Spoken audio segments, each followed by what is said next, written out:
Breaking news చూస్తున్న global star Ram Charan నటించిన పెద్ద సినిమా టికెట్ ధరల పెంపునకు సంబంధించి తెలంగాణ హోంశాఖ జారీ చేసిన మెమోపై తెలంగాణ హైకోర్టు తీవ్ర అభ్యంతరం వ్యక్తం చేసింది.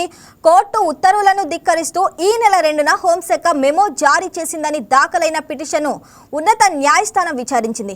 హోంశాఖ ముఖ్య కార్యదర్శి శిఖా గోయల్ పై దాఖలైన ఈ కోర్టు ధిక్కరణ పిటిషన్పై వాదనలు విన్న ధర్మాసనం హోంశాఖ ఇచ్చిన సదరు మెమో అక్రమమని స్పష్టం చేసింది. సినిమా టికెట్ల ధరల పెంపుదల విషయంలో గతంలో ఉన్న జీవో 121 నిబంధనలను ఖచ్చితంగా పాటించాల్సిందేనని ఆదేశించింది. కేసులో తదుపరి విచారణను ఈ నెల 15కు వాయిదా వేస్తున్నట్లుగా కోర్టు తెలిపింది.